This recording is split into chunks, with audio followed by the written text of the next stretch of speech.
আমিও যেতে পারি, সমস্যা তো নেই। কারণ প্রেসিডেন্টের যে কাজ একটা অর্নামেন্টাল পোস্ট। আমার চেহারা মোবারক ভালো, সাহস কম, সততার অভাব আছে আমার, আমি হতে পারবো না কেন? কিন্তু আমি তো মনে করি যাদের আমার এই বিএনপির পার্টির ভিতরে যাদের সিনিয়র আছে তাদের মধ্যে থেকেই বাঁচা উচিত, এটা পলিটিক্সের সাথে দলীয় স্বার্থে আমি মনে করি। আমার বঙ্গবন্ধে থাকতে হবে, তাতে যাকে যা বললে খুশি হয়, যা বলা দরকার তাই বলবো, কি আসে যায়, এতে আর যাই হোক গ্রহণযোগ্যতা থাকে না। আপনি প্রফেসর ওনাকে করলেন, ডক্টর মঈন খান করলেন, এর দ্বারা রাজনৈতিক দলে আছে তো 4-5 জন আছে তো, তাদের ভিতর থেকে রাষ্ট্রপতি হতে পারে। আর রাষ্ট্রপতি তো অর্নামেন্টাল পোস্ট, একমাত্র প্রধান বিচারপতি নিয়োগ, তাও আবার প্রধানমন্ত্রী যেটা চাইবে সেটা করবে। তারপরে আপনার প্রধানমন্ত্রী নিয়োগ করতে পারবে। আর শাহাবুদ্দিন সাহেব সবচেয়ে ভালো কথা বলছে, সে বলছে মাজার জিয়ারত করা ছাড়া আর কোনো ক্ষমতা নেই। তো এটা তো অর্নামেন্টাল পোস্ট, যে কাউকে বানায় দিলেই চলবে, সে পরামর্শ সরকারের বাইরে তো কিছু করার নাই। হ্যাঁ, রাষ্ট্রপতি যে হবে, এখনো তো যেটা বিএনপিরও আগে কথা ছিল যে ক্ষমতার প্রেসিডেন্ট প্রধানমন্ত্রীর ক্ষমতার ভারসাম্য আনার জন্য, এখন তো ভারসাম্য আসে নাই, তাই না? এখন যদি রাষ্ট্রপতি হয়, জাস্ট যা নির্দেশ করবে তাই, যা পরামর্শ দিবে, যা অনুরোধ করবে তাই স্বাক্ষর করবে, তার কাছে যা ক্যাবিনেট থেকে ইয়ে করে। আপনি দেখেন শাহাবুদ্দিন চুপ্পু সাহেব ইয়েতে আপনার জাতীয় সংসদে বক্তৃতা দিল, আপনি দেখেন সেখানে যা লিখে দিয়েছে তাই। সে আগে বলছে যে বঙ্গবন্ধু স্বাধীনতার ঘোষক, পরে বলছে শহীদ প্রেসিডেন্ট জিয়াউর রহমান স্বাধীনতার ঘোষক। অর্থাৎ সরকার যা বলবে তাই শুনতে হবে, তাই শুনবে। এই ধন্যবাদ জানাচ্ছি জনাব M A Aziz. Advocate Abu Haider Razzaki, BNP কি নিজ দলের প্রবীণ কোনো নেতাকে রাষ্ট্রপতির আসনে বসাবেন নাকি সবাইকে চমকি দিয়ে নতুন মুখ আনবে? আপনার বিশ্লেষণ কি বলছে? কি করতে হয়, পার্লামেন্ট যখন থাকে না, এই যেমন এখনো যদি এই মুহূর্তে কোনো জরুরি আইন করতে হয়, অধ্যাদেশ জারি করতে হলে রাষ্ট্রপতিই করবে, সংসদে আবার না বসার আগ তবে স্বাধীনভাবে করবে না, না, সেটা তো আরেক চ্যাপ্টার। আর কিন্তু প্রশ্ন হচ্ছে আপনি রাষ্ট্রপতি কাকে বানাবে তার আগে ভাবতে হবে এই রাষ্ট্রপতিকে সরাইলো কেন। এই রাষ্ট্রপতিকে সরাইলো কেন যদি আপনি বুঝতে পারেন, তাইলে বুঝতে পারবেন যে কাকে বানাতে হবে। এই রাষ্ট্রপতিকে কি সরানো হয়েছে নাকি রাষ্ট্রপতি নিজে পদত্যাগ? আবার যখন এই সরকার আসলো তখন বলেন জিয়াউর রহমান স্বাধীনতার ঘোষক, এইটা বলতেন না যদি উনি স্বেচ্ছায় যাইতেন। আমার বঙ্গবন্ধে থাকতে হবে, তাতে যাকে যা বললে খুশি হয়, যা বলা দরকার তাই বলবো, কি আসে যায়, এতে আর যাই হোক গ্রহণযোগ্যতা থাকে না। এখন প্রশ্ন হচ্ছে যে আপনি সকালে এক কথা বিকালে এক কথা বললে সাময়িকভাবে আপনাকে অ্যালাউ করতে পারি আমি, কিন্তু আপনার বিশ্বাসযোগ্যতা বা ক্রেডিবিলিটি বলতে যা বোঝায় সেটা থাকে না। এখন বলতে পারেন যে বিএনপি তাকে এই 5 মাস রাখছিল কেন? বিএনপি তাকে রাখছিল অনেকগুলো কারণে। 1 নম্বর, আওয়ামী লীগ 16 বছর রাজত্ব করছে।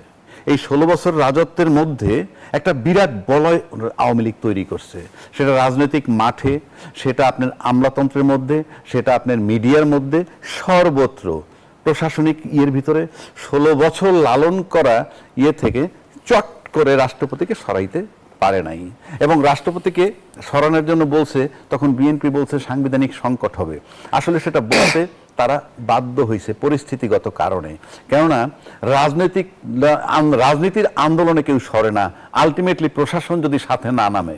অর্থাৎ শেখ হাসিনা যখন চলে গেছে তখন কিন্তু প্রশাসন স্টপ হয়ে গেছে, তার ফায়ারিংটাকে স্টপ করতে হয়েছে। এই যে করতে হয়েছে ওটাই তার যাওয়ার জন্য কারণ। তো যেহেতু ওই সময় বলছে সাংবিধানিক সংকট হবে, এটা রাজনৈতিক নেতাদেরকে দিয়ে বলানো হয়েছে, কেননা আর্মির পক্ষে এটা বলা সম্ভব না, আমলারা এটা বলতে পারবে না, কারণ তারা প্রজাতন্ত্রের সার্ভিস দেয়, প্রজাতন্ত্রের সেবা দেয়, সে কারণে বলছে।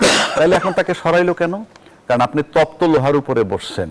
যখন আজকে বিএনপি যখন দায়িত্ব নিছে তখন তপ্ত লোহার উপরে বসছে, এবং সেক্ষেত্রে ওই যে বলয়টা 16 বছরের পুরাতন বলয়, তার থেকে বেরোইতে অনেক সময় লাগছে। এখন সেই বলয় থেকে যখন সিদ্ধান্ত নিতে পারছে আজকের প্রধানমন্ত্রী, যখন 5 মাস হওয়ার পর উনি হয়তো ভাবছেন যে ওনার পায়ের তলার মাটি কিছু শক্ত হয়েছে, এবং যে বলয়ের কথা আমি বলতে সেই বলয়টা কিছু দুর্বল হয়ে আসছে, তখনই তাকে সরতে বলছে। এই কারণে সিক্রেসি অ্যান্ড প্রাইভেসি, কারণ যিনি সকালে এক কথা বিকালে এক কথা বলেন, যেটা আমি আগে বললাম, অন্তত তাকে তার উপর ডিপেন্ড করা যায় না। এবং এই সরকার আমার কাছে মনে হয় নির্বাচনের সময় যে জায়গাটায় ছিল বা নির্বাচনের ইমিডিয়েট আগে, সেটা নির্বাচনের পর সময়ের ব্যবধানে আমার কাছে মনে হয় যে কোনো একটা অনেক জায়গা থেকে সরে আসছে এই সরকার।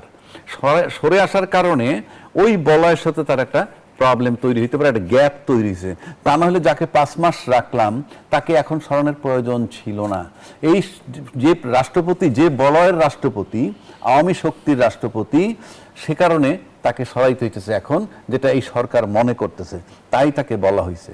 এখন যদি আমাকে প্রশ্ন করেন তাহলে কাকে বানানো যায়, এখন বিএনপির ভিতরে বানানোর লোক আছে। আজিজ ভাই বলছে যে তুমি যোগ্য, একদম সর্বোচ্চ নেতা যিনি, তাকে নিয়ে অনেকজনে অনেক কথা বলে, কিন্তু আমি বলি যে না, এটা হয়তো সঠিক না।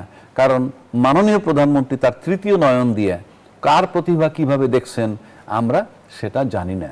কাজে ওনার দলের ভিতরে বহু লোক আছে, এমন লোকরাও নিতে পারেন যারা আমরা নিন্দা করতে পারি, কিন্তু উনি তৃতীয় নয়ন দিয়ে হয়তো দেখবেন যে উনি প্রতিভাবান। আবার উল্টা দিকে আসেন, আর একটা কথা বলি, এটা আমার কনসার্ন। আমি একটা সচেতন লোক হিসাবে যেই বলয় থেকে উনি বেরিয়ে যাচ্ছেন এবং যে সমস্ত কারণে এই রাষ্ট্রপতিকে সরানো হইল, উনি ওনার দলের ভিতর থেকে এমন কাউকে যাতে না নেন যিনি একই বলয়ের হয়ে যান, কিংবা শাহাবুদ্দিন সাহেবের মানে রিপ্লেসমেন্ট যাতে হুবহু না হয়ে যায়। কেননা কোনো দলই, ওই দল থেকেই বলা হচ্ছে, তার উপদেষ্টারাও বলতেছে অনেক গুপ্ত জামাতও নাকি বিএনপির ভিতরে আছে, সুপ্ত অনেক লোক আছে, গুপ্ত অনেক লোক আছে, তার দলের লোকেরাই বলছে। তো যদি বলে, কিন্তু বিএনপিতে আওয়ামী লীগের বলয় কি আছে সেটা আমি কেমনে বলবো? গুপ্ত সুপ্ত যদি থেকে থাকে আপনি কেমনে বুঝবেন? সে কারণে আমার অনুরোধ থাকবে যাতে বিচক্ষণতার সাথে উনি মাননীয় প্রধানমন্ত্রী এমন একজনকে চুজ করবেন, সে যাতে যাকে সরাইলেন তার কপি না হয়ে যায় গুণগতভাবে। ধন্যবাদ। যদি রাষ্ট্রপতি পদত্যাগ সমঝোতার ভিত্তিতে হয়ে থাকে, সেটি কি আসলে রাজনৈতিক সমঝোতা? সমস্যা নেই, সরকার আছে, অনেক দিন তাকে রাখছে, তখন রাখছে। আমরা এটা প্রকাশ্যে জানি যে বিএনপি এবং আর্মি যাতে আপনার রাষ্ট্রের শূন্যতা তৈরি না হয় তাকে রাখা হয়েছে। এবং তিনি যে সংবিধানের যে নিয়ম আছে, বিএনপি যে পারপাস দিয়ে রাষ্ট্রপতিকে তার পদে বহাল রেখেছিল, সেই পারপাস কি তিনি সার্ভ করেছেন? করেছে তো। সংসদে যা বলছে না, জিয়াউর রহমান স্বাধীনতার ঘোষক, 106 অনুচ্ছেদ উনি বলুক, 106 অনুচ্ছেদ অনুযায়ী রেফারেন্স নিয়েছে না, কোথায়? কিন্তু রাষ্ট্রপতিকে নিজে থেকে বক্তব্য দেওয়ার সুযোগ ছিল, সেটা লিখিত বক্তব্য। বুঝি নাই। আপনি সংসদের কথা বলছেন, সেখানে সংসদে তো ওটা সরকারের ক্যাবিনেট যেটা লিখে দিয়েছে ওটা উনি বলছে, এটাই তো বলবে, এটাই তো তার ক্ষমতা। প্রধানমন্ত্রীর পরামর্শ ছাড়া তো কিছু তার করার এখতিয়ার নাই। যে আমি যেটা বলছি যে প্রধান বিচারপতি ওই বক্তব্যের মধ্য দিয়ে কি পারপাস সার্ভ হলো? তাকে অফিসিয়াল কাজটা করা, ধরেন ওই সময় ধরেন প্রধানমন্ত্রী ছিল, শেখ হাসিনা পালিয়ে গেছে, স্পিকার সেনানিবাসে আশ্রয়ে আছে, হ্যাঁ, রাষ্ট্রপতি যদি চলে যেত সরকারের কি থাকতো? তো এর আগে তো তিনি দাবি করেছেন যে তিনি পদত্যাগ পত্র পাননি। কে? রাষ্ট্রপতি। সে তো আমরা তো জানি তো, মানব জমিনের সম্পাদকের কাছে বলছে পান নাই, বলছে এটা সত্য। কারণ পদত্যাগপত্র আমরা যতটুকু শুনেছি, প্রধানমন্ত্রী ছিলেন শেখ হাসিনা, তিনি রেজিগনেশন লেটার লিখছিলেন, কিন্তু সে সময় পায় নাই। কারণ বঙ্গভবনে আসলে তো খতম হয়ে যায়, সুতরাং শেখ হাসিনা যেখানে জনগণ দিয়ে ক্ষমতাচ্যুত হয়েছে, সেখানে পদত্যাগ পত্র কি আসলে মুখ্য? দরকার ছিল, এখন তো হ্যাঁ দরকার ছিল। তাহলে স্মুথলি প্রধানমন্ত্রী যদি চলে যেত, এখন ধরেন এই যে 6 তারিখে সংসদ বাতিল করে দিচ্ছে, কোন এখতিয়ারে বাতিল করছে? আমি যদি প্রশ্ন করি, আমার তো প্রশ্ন আছে, এই প্রশ্ন থাকতো না। প্রধানমন্ত্রী যদি রেজিগনেশন দিত, সাথে সাথে সরকার বাতিল হয়ে যেত। অ্যাডভোকেট আবু হেনা রাজাকে আপনার কাছে বুঝতে চাই, গণঅভ্যুত্থান কি সংবিধান মেনে হয়েছে?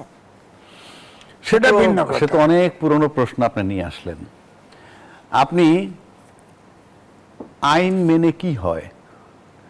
আপনি আইনের ভিতরে রেখেই তো মানুষকে 16 বছর নির্যাতন করছেন, আইনের ভিতরে রেখে। কোন আইন? যে আইনের ভিতরে রেখে নাকি আইনের অপব্যবহার করে? বলতেছি সেটাই তো। আপনি তো একটা আইন বানায় নিছেন আপনার মতো করে। যেমন ধরেন 70 অনুচ্ছেদ সংবিধানের, যে আপনি নিজে যদি পদত্যাগ করেন সংসদ সদস্য থেকে, তাইলে আপনার দলের থেকে পদত্যাগ করলে আপনার সদস্যপদ চলে যাবে। আবার দলীয় সিদ্ধান্তের বাইরে যদি ভোট দেন আপনার দলীয় পদ, এটা তো গণতন্ত্রের সিস্টেম না। তার মানে আমার ওপিনিয়নটাকে আপনি বন্ধ করে দিলেন।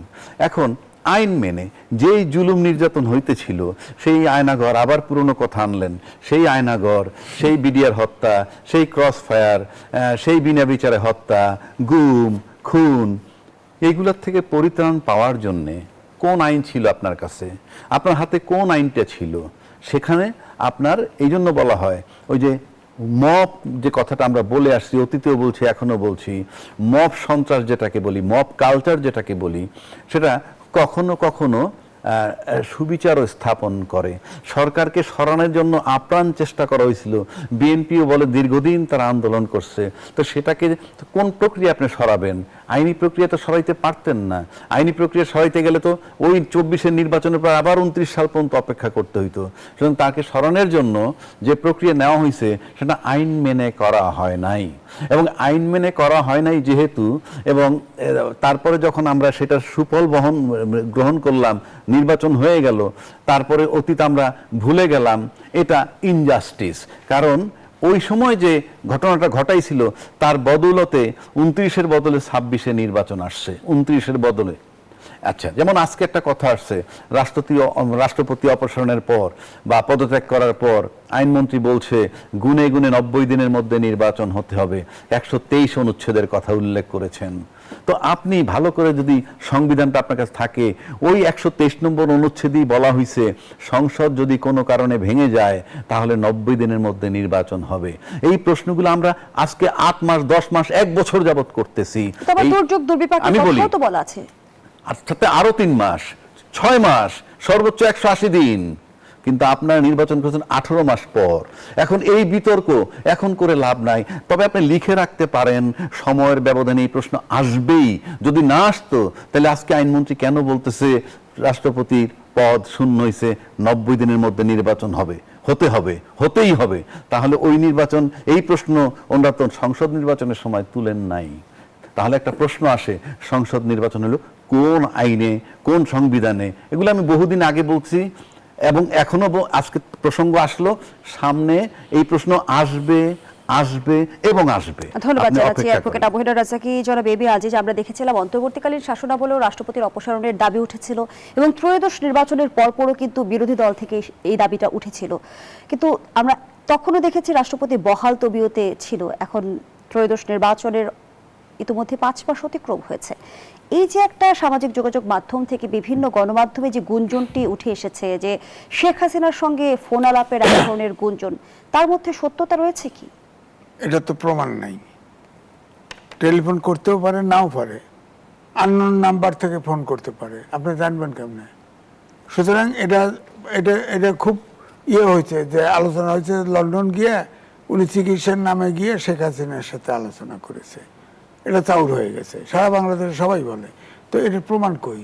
কোনো একটা মিডিয়া, মাস মিডিয়া, এমনকি মাস মিডিয়াতে লেখে, তাও তো লেখে নাই কেউ। হ্যাঁ, তো এটা নিয়ে আমরা যেটার প্রমাণ নাই সেটা। আর আমার কিন্তু ব্যক্তিগতভাবে ভিন্ন। শেখ হাসিনার নাগরিকত্ব আছে তো এখনো, তার প্রেসিডেন্ট ছিল সে। এখন যদি সে কথা বলতে চায়, সে তার রিস্ক আছে, আমি বুঝলাম। সরকার অন্য, প্রেসিডেন্টের সাথে সে কথা বলবে কেন, এই আর্গুমেন্ট আপনি করতে পারেন। কারণ এখন তো বিএনপি সরকারের প্রেসিডেন্ট সে, সুতরাং সে প্রেসিডেন্টের সাথে কথা বলতে পারে না।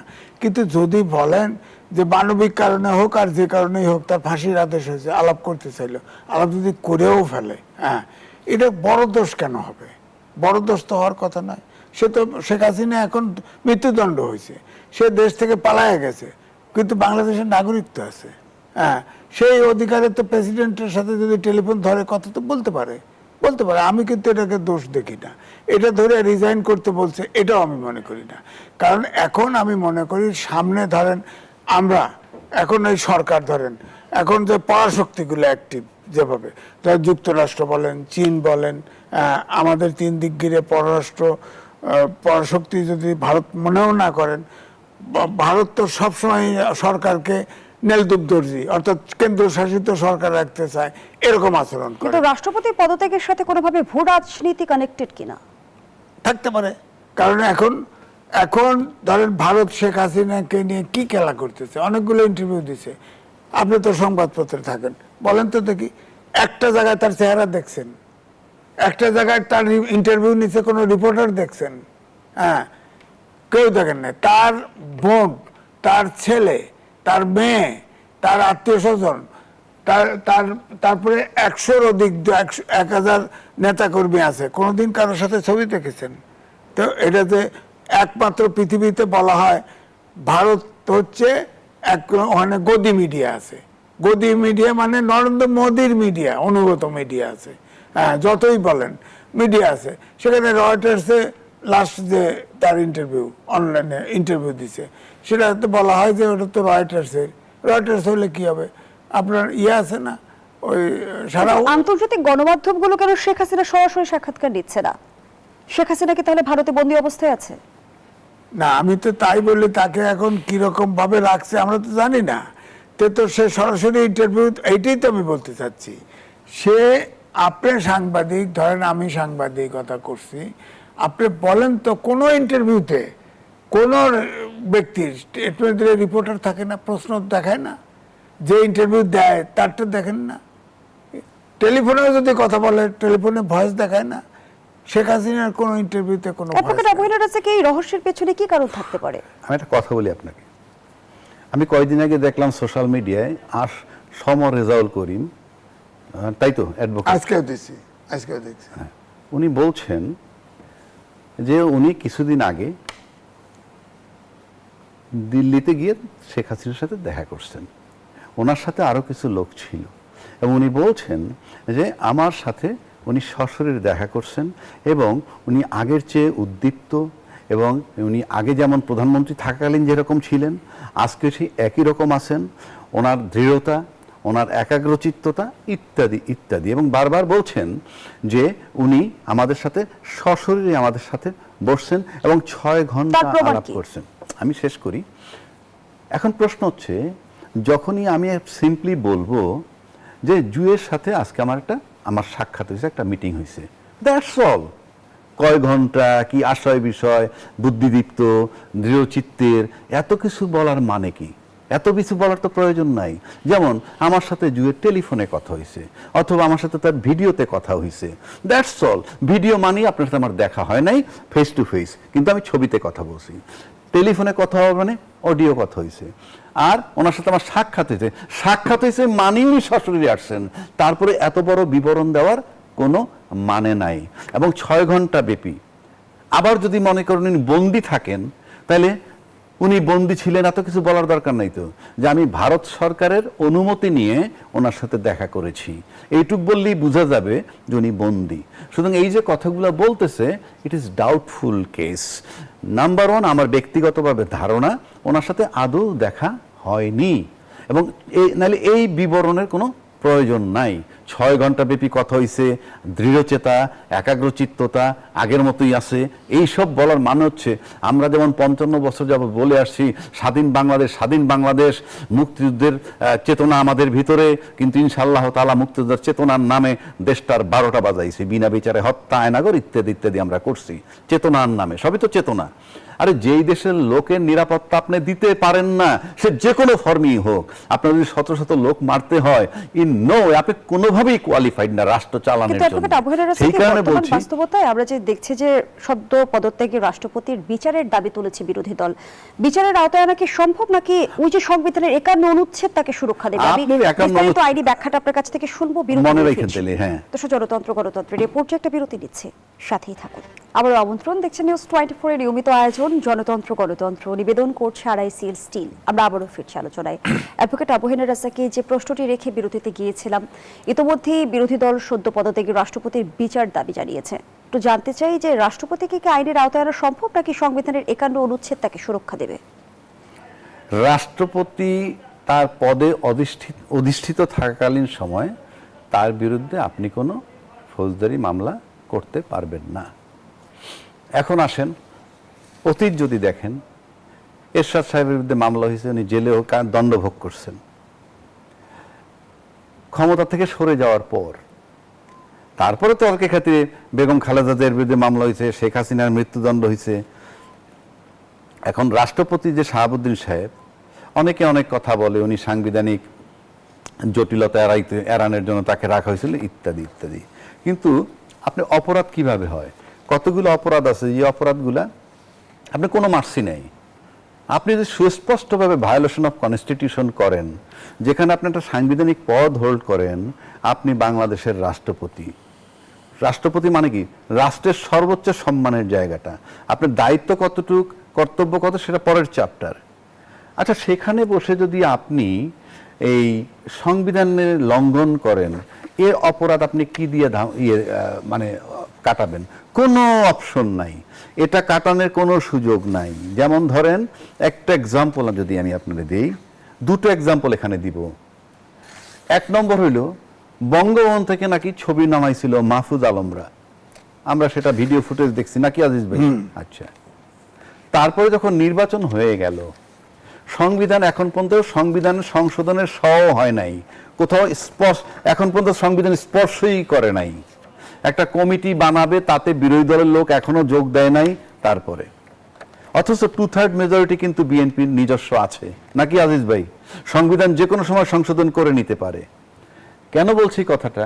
সংবিধানের 4 ক অনুচ্ছেদ মোতাবেক জাতির জনক বঙ্গবন্ধুর ছবি সর্বত্র ঝুলানোর কথা। আমি তর্কের খাতিরে ধরে নিলাম যে কোথাও কেউ ঝুলায় নাই, সব জায়গায় বিএনপির লোকজন আছে। কিন্তু আপনি তো বঙ্গভবনে সেই আওয়ামী লীগ সময়ের রাষ্ট্রপতি, আপনি ওখানে মাহফুজ সাহেব গিয়ে নামাইছিল, তো আপনি তারপর ওটা ঝুলান নাই কেন? আপনাকে বাধাটা দিছে কে? That is pure violation of constitution by the president, number 1। Number 2, আপনি যে সংবিধানের রক্ষক, যে সংবিধানের সর্বোচ্চ গার্জিয়ান, আপনি দায়িত্ব পালন করছেন, সেই সংবিধানের ভিতরে বলা আছে যে বাংলাদেশের স্বাধীনতার ঘোষক শেখ মুজিবুর রহমান। আপনি নিয়োগ পাওয়ার পর তাই বলছেন যে স্বাধীনতার ঘোষক, পার্লামেন্টের দ্বারা বলছেন বঙ্গবন্ধু শেখ মুজিবুর রহমান, ফাইন। আবার এই সরকার ক্ষমতা আসার পর আপনি জাতীয় সংসদে গিয়ে বললেন স্বাধীনতার ঘোষক জিয়াউর রহমান। আমি আবার বলছি, কে ঘোষক না, সেই বিতর্কটাই কিন্তু আমরা এই মুহূর্তে নাই। কিন্তু আপনার হাতে সংবিধান লেখা যেটা, সেটা যদি আপনি পাঠ করতে না পারেন, আপনার তো ওই দিন ওই মুহূর্তে রিজাইন দেওয়া উচিত ছিল। আপনি কোন সাহসে, কোন শক্তিতে, কিসের ভিত্তিতে ভায়োলেশন অফ কনস্টিটিউশন, সংবিধান লঙ্ঘন করে আপনি এই সংসদে ভাষণ দিলেন? সংবিধান লঙ্ঘন রাষ্ট্রদ্রোহিতার শামিল। আমি অন্য অপরাধ সবই বাদ দিলাম, সংবিধান লঙ্ঘন করা রাষ্ট্রদ্রোহিতার শামিল। সুতরাং এখানে তার বিচার হতে পারে, তার বিরুদ্ধে 1। 2, কেউ আবার ব্যাখ্যা দিচ্ছেন যে আমরা সংশোধন করে নিব, শুধরাই নিব। যখন শুধরাবেন তখন, কিন্তু এর আগ পর্যন্ত যে অন্যায় অপরাধটা হইল, এটার কিন্তু কোনো এন্ডিং নাই, ফৌজদারি অপরাধের কোনো তামাদি নাই, লিমিটেশন নাই, যে কোনো সময় এটা স্টার্ট হতে পারে। তো যেই রাষ্ট্রপতি আপনার সংবিধান এইভাবে লঙ্ঘন করে, তাকে তো বিশ্বাস করা যায় না। আর এই বিশ্বাস করা যাকে যায় না, রাষ্ট্রপতি পদটা যতই অলংকারিক বলুক, এটা কিন্তু একটা অবাধ বিচরণের সবচেয়ে বড় ক্ষেত্র। উনি আর্মিতে ঢুকতে পারেন, উনি সশস্ত্র বাহিনীর সর্বাধিনায়ক, ওনার লোক, ওনার পক্ষ থেকে বঙ্গভবন গণভবনের মানে তারেক রহমান সাহেব প্রধানমন্ত্রীর কাছে যাতায়াতের সুযোগ আছে, সব সেক্টরে বিচরণ করার ক্ষমতা আছে। সেক্ষেত্রে সিক্রেসি অ্যান্ড প্রাইভেসি খুবই ইম্পর্ট্যান্ট একটা ইস্যু।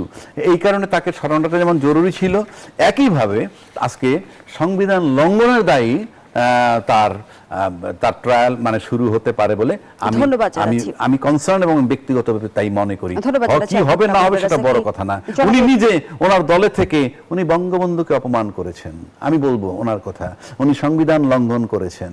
রাষ্ট্রপতি কি কোনো দলের হয়? দলের বিষয় না তো, আপনি সংবিধান তো মানবেন, আপনি সংবিধান মানবেন তো। You don't have the right to violate constitution. আপনি সংবিধানে লেখা আছে একটা, পার্লামেন্টে পড়তেছেন একটা, এই রাইটটা আপনাকে কে দিছে?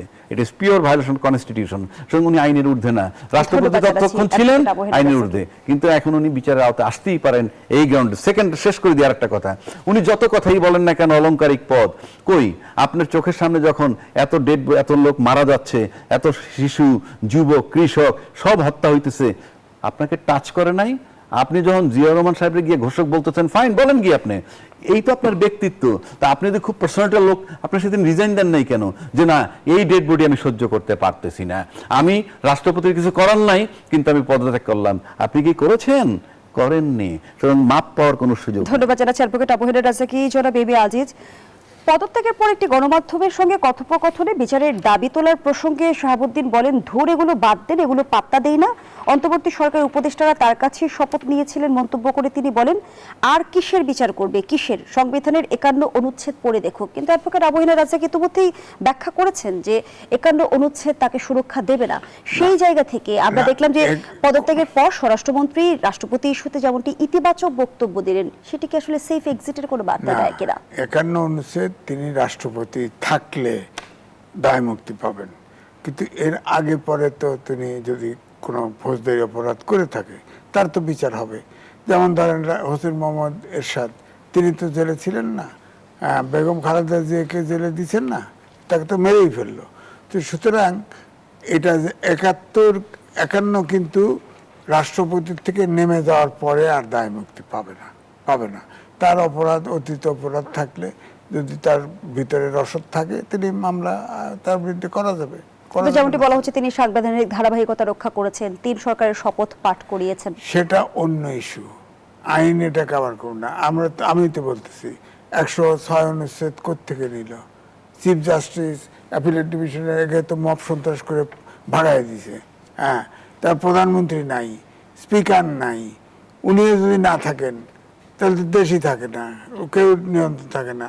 তাহলে আপনার তাকে, যাতে দেশটা অচল না হয়ে যায়, আরো অতল গহ্বরে না পড়ে, সে ওখানে থেকেছে এবং তাকে ব্যবহার করেছে, সে ব্যবহৃত হয়েছে। কারণ প্রত্যেকটা কাজ কিন্তু আমি বলবো যে সব সংবিধানের বাইরে গিয়ে তো যে রাষ্ট্রপতিকে বিএনপি 5 মাস শপথে বহাল রেখেছে, সেই রাষ্ট্রপতির বিরুদ্ধে বিএনপি কোনো পদক্ষেপ নেবে কি?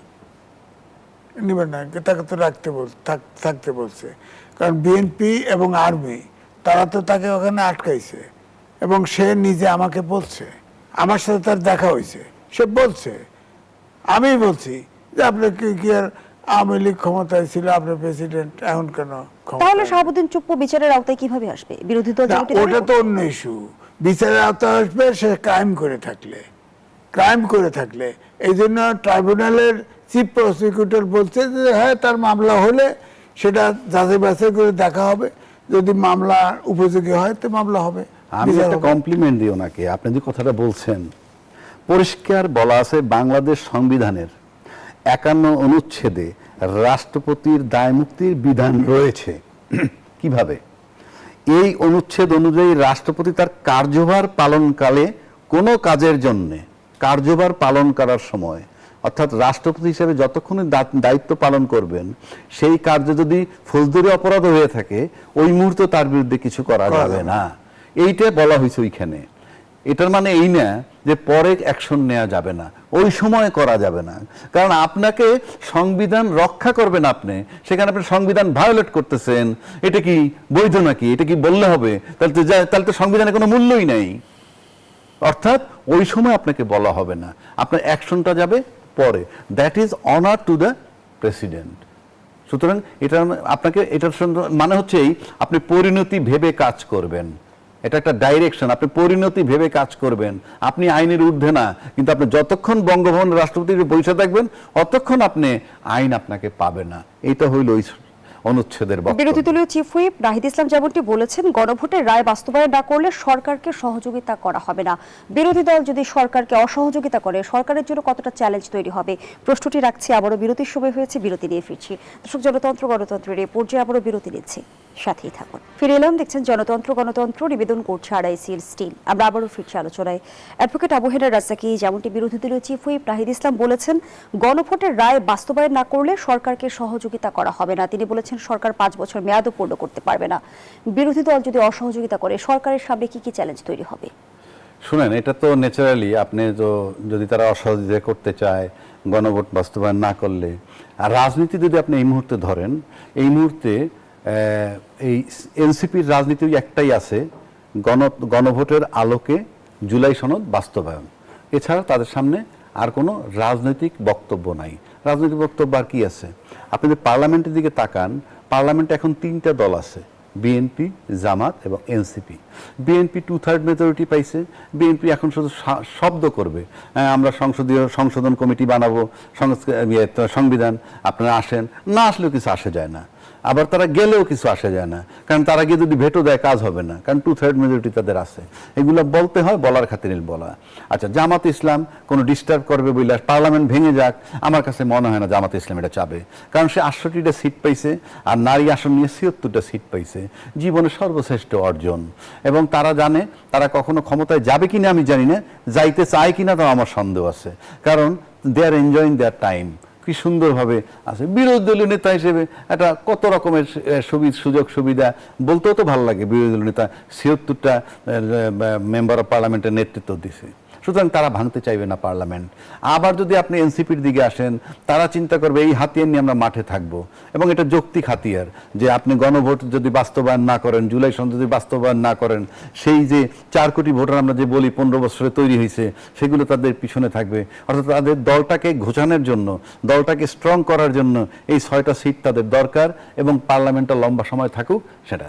এবং এইটা থাকলেই যে পার্লামেন্ট টিকে গেলেই যে সরকার খুব ভালোভাবে থাকবেন, তাও কিন্তু না।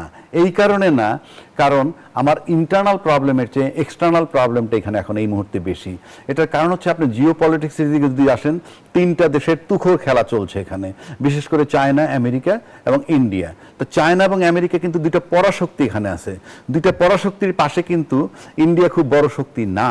এই 2টা পরাশক্তিকে মোকাবেলা করা এই সরকারের জন্য খুবই গুরুত্বপূর্ণ, নাম্বার 1।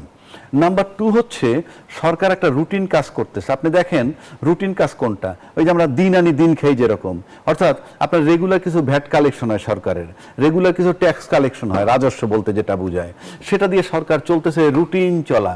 কিন্তু ইনফ্যাক্ট আপনি ভালো করে যদি চিন্তা করেন, গত 5 মাসে এই নির্বাচনের পর তেমন কোনো ভালো পদক্ষেপ কিন্তু হয় নাই, মানে রুটিন মাফিক চলতেছে, সরকারটা স্থবির হয়ে আছে আমার কাছে মনে হয়। সুতরাং তার অর্থনৈতিক যে চাঙ্গা করার জন্য, অর্থনীতির চাঙ্গা করার জন্য তার যে ঘাটতি বাজেট দিছে, সেগুলোর চিন্তা একটা মারাত্মক ব্যাপার। আবার তার 2 লক্ষ না, সম্ভবত 6,95,000 কোটি টাকা আসবে রাজস্ব থেকে ধরছে বাজেটে, সেটা কঠিন, আশাটা খুবই কঠিন। এবং সরকার অনেক কঠোর পদক্ষেপ নিয়েছে ট্যাক্স কালেকশনের জন্য। আপনি যদি জনগণ না দিতে পারে আপনি কি করবেন? আপনি কাস্টডিতে নিয়ে গেলেই লাভ হবে না, দিতে না পারলে। সুতরাং তার ইন্টারনাল প্রবলেমের চেয়ে ইন্টারনাল প্রবলেম অর্থনৈতিক, এটার জন্য আপনার পার্লামেন্টের আন্দোলন লাগবে না, এবং আপনার অন্য জায়গা থেকে যে কমিটমেন্ট পাবেন, IMF, ওয়ার্ল্ড ব্যাংক, আজকে যদি প্রসেস শুরু করেন 2 বছরে পান কিনা সন্দেহ, কারণ যে সমস্ত শর্ত তারা আরোপ করবে তাতে আপনি ওই টাকা পাওয়া কঠিন। টাকা দেওয়ার মাত্র একটা মাত্র দেশই আছে, চায়না। যদি সকালে সিদ্ধান্ত নেয় যে কালকে আপনি এই প্রজেক্ট দেন, আমি কাজ করব, আজকে সকালে সিদ্ধান্ত, কালকে সকালে ফান্ড মালামাল সব এসে যাবে। ইট ইজ অনলি চায়না, এছাড়া আর কোনো দেশ নাই। সুতরাং অর্থনীতির দিক যদি তাকান, ওইটা চাঙ্গা করার জন্য তার ওই দিকে একটু ঝুঁকতে হবে। আবার এমন একটা চুক্তি আমেরিকার সাথে হয়েছে, আমি বলি না রাষ্ট্রের জন্য ভালো বা মন্দ, সেটা বড় কথা না। আমেরিকার সাথে বাংলাদেশের চুক্তি হয়েছে, সেই চুক্তিতে সবচেয়ে বেশি বাধাপ্রাপ্ত হবে চায়না। এটা অনেকে যত লোক তর্ক করে, তারা কিন্তু ওই চুক্তিগুলো পড়েনি। ওখানে যে সমস্ত ক্লজগুলো দিছে, তাতে সবচেয়ে বেকায়দায় পড়বে চায়না। এবং সেই চায়না সে কারণেই এই যে খলিলুর রহমান সাহেবের ভোট দিছে যখন নির্বাচন হয়েছে জাতিসংঘের, কেন ভোট দিছে জানেন? চায়না হিসাব করছে আমেরিকার সাথে খলিল সাহেবের খুবই ভালো সম্পর্ক, সুতরাং আমার নেগোশিয়েট করতে হইলে এমন একজন ব্যক্তি দিয়ে আমি আমেরিকার সাথে নেগোশিয়েট করব যে ব্যক্তি দুইজনের কাছে গ্রহণযোগ্য, চায়নার কাছেও এবং আমেরিকার আবার কাছেও। পুরো কথাটাই বলতে হচ্ছে যে ভূ রাজনীতিতে আসলে চ্যারিটি বলতে কিছু নেই, সবই আসলে কোথাও চ্যারিটি বলতে কেন, ভূ রাজনীতি কেন, আপনার ডোমেস্টিক রাজনীতি আমার ইন্টারনাল, সেখানে কোন প্রেমটা আছে, সেখানে নির্মমতা আছে, ক্ষমতায় থাকতে হলে। সুতরাং নাহিদরা যেটা বলছে সেটা ওই আন্দোলন করবে, তাদের ঘর গুছানোর জন্য 5 বছর মেয়াদ চায়, প্লাস ওই আন্দোলন তাদের দাবি দেওয়া যৌক্তিক। ধন্যবাদ জানাচ্ছি। জনাব এবি আজিজ, সিলেটের সমাবেশে জামায়াতের আমির বলেছেন ঢাকার জন্য ডাক আসবে, ঘরে ঘরে লড়াইয়ের দুর্গ গড়তে হবে। এর আগে তিনি অনিবার্য বিপ্লবের কথা বলেছিলেন। সম্প্রতি নাহিদ ইসলাম আবারও গণঅভ্যুত্থানের হুঁশিয়ারি দিয়েছেন। সেই জায়গা থেকে জানতে চাই, সামনের দিনে কি বিরোধী দল সরকার পতনের আন্দোলনের কথা ভাবছে? এখানে 2টা জিনিস, আমি রাজ্জাকি ভাই একটা বলল, তারা আন্দোলন করবে না, এইভাবেই রাখবে, এইভাবেই থাকবে, এই কিছু কি মারবে, কুসুম কুসুম ঝুঁকি ঝুঁকি সম্পর্ক মারার রেখে। পেছনে কি কারণ? কুসুম কুসুম সম্পর্ক, এই যে রাজনৈতিক ব্যাখ্যা দিল, এইটাই ব্যাপার। লাভ তো নাই তাদের। দুই হলো পার্লামেন্ট ভেঙে লাভ কি, তার লাভ কি? পার্লামেন্ট সরকার ভেঙে তো লাভ নাই তাদের, তাদের লাভ নাই তো, তারা তো আরো চাপে পড়বে। সুতরাং পার্লামেন্ট ভাঙবে না তারা। তারা যেটা বলতেছে সেটা হচ্ছে যে ধরেন আপনার আওয়ামী লীগকে নিষিদ্ধ রেখে, কার্যক্রম নিষিদ্ধ রেখে সন্ত্রাসবিরোধী আইন পাশ করছে না, জামাত বসেছিল তো, এনসিপি অবশ্য ওয়ার্কআউট করছিল তো। এখন যদি সে এই যে আপনি করেন না যে সব জায়গায় ঘেরাও করবে, এই করবে সেই করবে, ব্যান করে দেবে জামাতকে, তখন কি করবে? আইন তো আছে, আইন তো ওনারা বসে থেকে করছে। হ্যাঁ, সন্ত্রাসবিরোধী আইন আছে না, আপনার আইনশৃঙ্খলা পরিস্থিতি অবনতি ঘটালে নিষিদ্ধ করে দেবে, কি করবেন আপনি? এই ধরনের আইন, আমি বারবার বলি এটা কালো আইন। যে আইন ধরেন জামাত ক্ষমতায় গেল, সে তো বিএনপিকে নিষিদ্ধ করতে পারে। আওয়ামী লীগ 10 বছর 20 বছর 100 বছর পরে ক্ষমতা, সেও আসে আর একজনকে নিষিদ্ধ করতে পারে। এই আইন করে কেন? 1974 সালে স্পেশাল পাওয়ার অ্যাক্ট আছে, আজ পর্যন্ত কোনো সরকার বাতিল করে না। হ্যাঁ, অথচ ওই আইন একদম কালো আইন, যে কোনো ব্যক্তিকে সরকার ইচ্ছে করলেই ধরে নিতে পারে, ধরে নিয়ে জেলে দিতে পারে। একদিকে আপনি কোর্টে বলছেন সরকার ও বিরোধী দলের মাঝে এক ধরনের কুসুম কুসুম সম্পর্ক, আবার দেখা যাচ্ছে সংবিধান সংশোধন নিয়ে এক ধরনের টানাপোড়েন রয়েই গেছে। হ্যাঁ, সংবিধান তো ধরেন হাইকোর্টে রায় দিয়েছিল, তখন বলল যে হাইকোর্টের রায় আপিল করলো কে? আপিল করছে, সুপ্রিম কোর্ট তো রায় দিছে, তাহলে বলেন না যে সুপ্রিম কোর্ট মানি না। সুপ্রিম কোর্টের রায় অনুসরণ করে আপনার সংবিধান সংশোধন করেন, যা করার করেন। ওখানে তো বলছে জুলাই চার্টার বলছে, এটা সংসদের উপর ছেড়ে দিছে। তো আপনার সংসদে আলোচনা করেন, কমিটি করেন, সংসদে কমিটি করে করেন, অভ্যুত্থানের শক্তি আপনারা মিলেমিশে করেন, সমস্যা নেই। আমাদের তো আর ওরা বাধা দিতে যাব না।